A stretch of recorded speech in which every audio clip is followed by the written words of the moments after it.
네, 시장 분위기 계속 안 좋습니다. 코스피 하락으로 전환했는데요. 지수 한번 확인해 보시죠. 코스피 0.2% 하락하고 계속 방향 잡고 있는 상황입니다. 2,920포인트고요. 코스닥은 1.4% 가까이 또 낙폭을 더 키워나가면서 966포인트 지나가고 있습니다. 네, 퀀터 분석으로 증시 흐름과 유망주까지 한번 살펴보도록 하죠. 유진투자증권 글로벌 매크로팀 안지선 연구원 자리하셨습니다. 안녕하세요. 안녕하세요. 네, 저희 안지선 연구원께서 항상 이 자리에서 계속 지속적으로 말씀하셨던 게 보수적으로 봐야 한다. 네. 지금 시장 조금 힘들다라고 해주셨는데 지금 그렇게 흘러가고 있습니다. 계속 그렇게 보고 계신 건가요? 네, 제가 12월 달에 지수가 조금 많이 상승할 때도 반락 가능성을 네. 대비해야 된다고 말씀드렸었는데, 네, 지금 12월 FOMC 의사록이 발표가 됐었잖아요. 그래서 미 연준의 양적 긴축, QT 가능성을 좀 열어두면서 위험자산 가격 조정의 빌미를 제공을 했습니다. 그러면서 이제 주식시장이 크게 흔들리는 모습을 보이고 있는데요. 특히 금리에 민감하게 반응할 수밖에 없는 밸류에이션 부담이 큰 성장주들의 하방 압력이 좀 확대되고 있습니다. 작년 10월 중순부터 성장주의 약세, 그리고 가치주의 강세가 도드라지고 있는데요. 순수 가치, 순수 성장 지수의 성과는 지금 최근 2개월간 20% 이상 벌어지고 있습니다.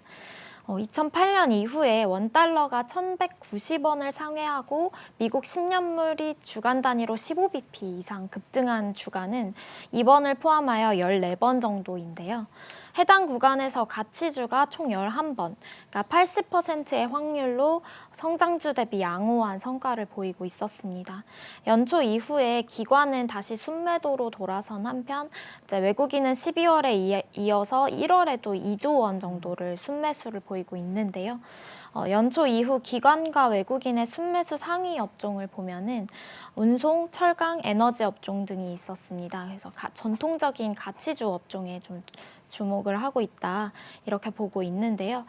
가치 성장 로테이션이 이렇게 로테이션이 일어나지 않고 꾸준한 금리 상승 국면에서 가치가 성장 스타일을 아웃퍼폼 할 것인지는 금리 인상 속도랑 지금 그런 것에 달려 있는 것으로 보이고 있는데요. 현재 국면에서 가장 중요하게 봐야 되는 것은 통화 긴축의 속도, 그리고 인플레이션율이 얼만큼 높아지는지, 그것일 것 같습니다. 네, 그러니까 시장에 가장 큰 영향을 주는 게 지금 긴축 속도라고 할 수 있을 것 같은데, 그럼 과거에 비해서 올해 긴축 속도가 굉장히 빠른 편인가요?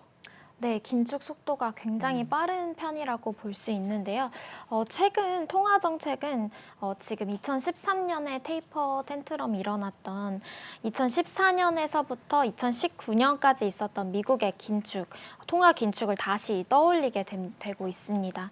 이제 2008년 이후 테이퍼링은 2013년부터 언급을 시작을 했고 2014년에 시작이 되었는데요. 2014년의 금리 인상 우려는 초기에 두려움으로 시작을 했으나 점진적인 통화 정책 속도에 좀 적응을 하는 모습을 보였었고, 2015년 들어서는 셰일 오일 발견에 따른 유가 급락이랑 제조업 경기 하강 때문에 이런 긴축은 지연되었었습니다. 그래서 물가가 강세를 보이지도 않았었고 지수도 박스권에 머무르는 그런 상태였는데요. 2016년 들어서는 이제 트럼프 대통령 당선에 따른 미국 물가 상승이랑 경기 호조세에 따라서 연준은 지속적인 금리 인상을 단행을 했고요. 그에 따른 2018년에는 연준이 금리 인상을 지속을 했고 양적 축소, QT를 단행을 했습니다. 2018년에서 성장주는 급락을 겪었는데요. 미국 주식, 국내 주식 모두 큰 폭으로 하락을 했습니다. 당시 미중 간 갈등 영향이랑 함께 S&P 500 같은 경우에는 2018년 15.6% 하락을 했고 코스피 지수는 20.9% 하락을 했었습니다. 이렇게 미 연준이 6년에 걸쳐서 진행을 했던 통화 긴축을 이번에는 2022년 한 해에 모두 진행을 하려고 하고 있습니다.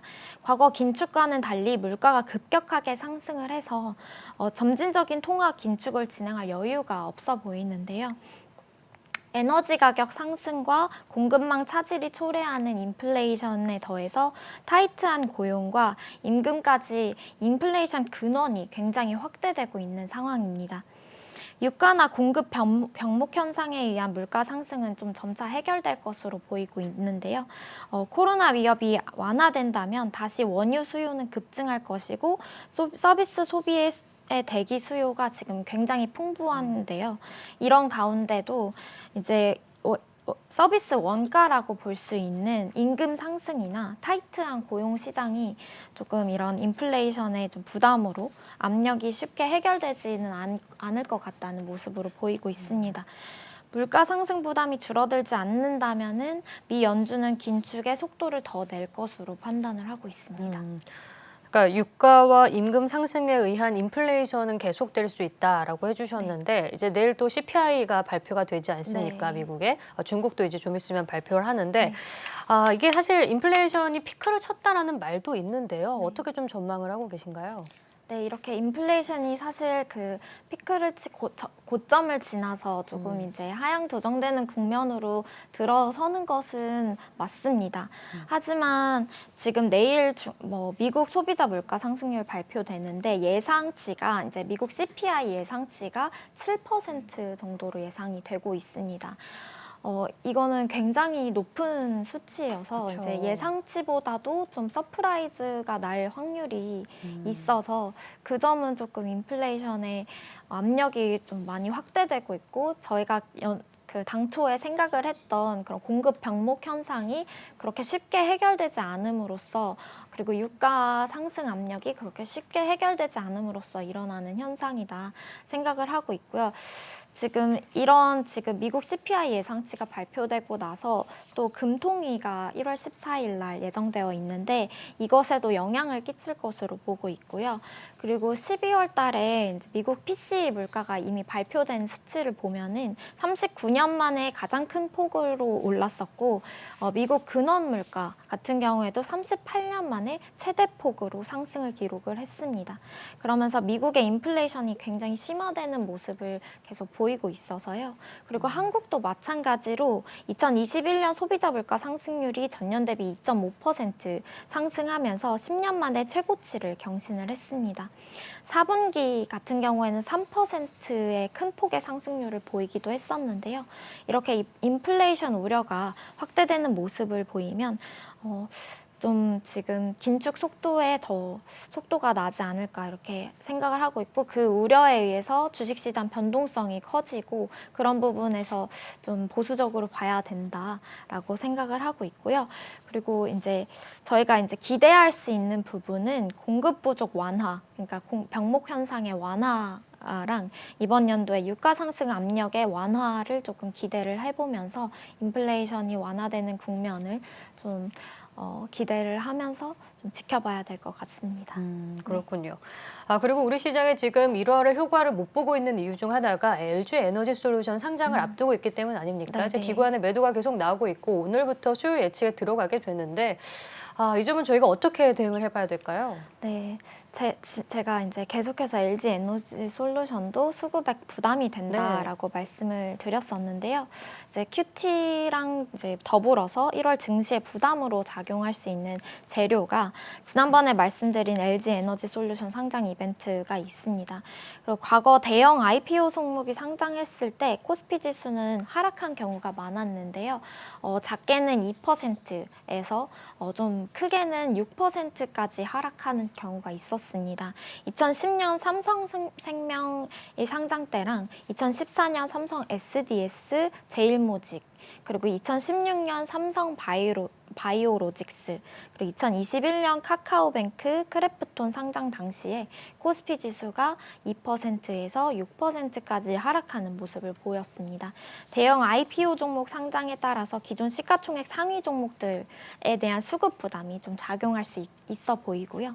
그리고 단기 이벤트지만 이번 LG 에너지 솔루션 상장은 규모가 굉장히 큰 그런 IPO이기 때문에 수급 물량을 해결하기에도 경우에도 좀 상당 기간 시간이 소요될 것으로 판단하고 있습니다. 네. 네, 그리고 또 다른 수급 부담도 존재하는데요. 그러니까 최근에 네네. 금융투자 물량이 계속 많이 나왔잖아요. 네네네, 근데 1월 달에 맞습니다. 이렇게 나올 수 있는 상황이죠. 이제 네네. 배당 때문에 들어갔던 물량이 네. 다시금 나오는 거기 때문에. 네네. 그렇지만 좀 빠르게 진행됐다는 점에서 상당히 부담됐던 것 네, 같아요. 맞습니다. 지금 기관이 한 3조 원 정도를 음. 순매도를 보이고 네. 있는데요.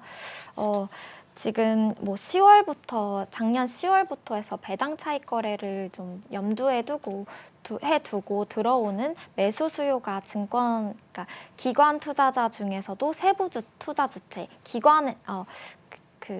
증권에서 좀 그렇게 나오고 있었습니다. 네.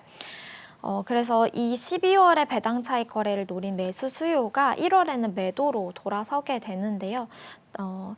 연초에 배당락 이후에 출회되는 패턴이 조금 반복이 되고 있었습니다. 국내 기관 중에서 세부 투자 주체인 증권은 작년 1, 2월에도 2.8조 원을 순매도를 했고요. 2020년에는 6.7조 원을 순매도했습니다.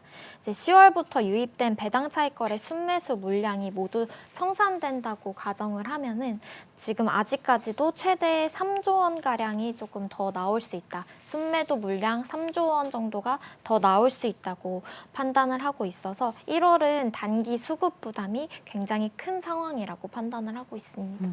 그렇군요. 그러니까 굉장히 이제 여러 가지 환경이 어려운 상황이기 때문에 네. 저희가 좀 안정적인 투자를 하는 게 중요하다 계속 강조해 주시고 계십니다. 지난 시간에 나오셔서 이제 MSCI 이 변경과 관련해서도 이벤트와 관련해서도 좀 주목할 필요가 있다라고 말씀하셨는데요. 네. 계속 어떤 점을 체크해 봐야 될까요? 네, 지금 방금 말씀드렸던 이런 단기 수급 부담 이벤트들도 고려를 하셔야겠지만 MSCI랑 지수 변경 이벤트도 좀 고려를 하시면서 트레이딩에 활용을 하시면 좀 수익을 볼 수 있는 그런 이벤트다라고 생각을 하고 있는데요. 지금 2월에 예정된 MSCI 이벤트에는 지금 이벤트가 있고 3월에 예정된 대형주, 중형주, 소형주 그리고 사이즈별 정기 변경이 있고 3월에 또 BBIG 지수 정기 변경이 있는데요. 그런 이벤트들에 다시금 주목할 필요가 있다고 판단을 하고 있고요.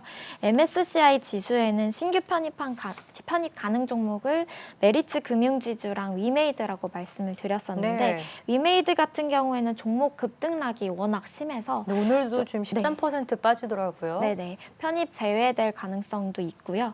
그래서 좀 지켜봐야 될 종목으로는 메리츠 금융지주가 될 것 같습니다. 그러니까 네. 오늘 그럼 주목해볼 유망주로 메리츠 금융지주를 말씀해 주시는 거죠. 네네.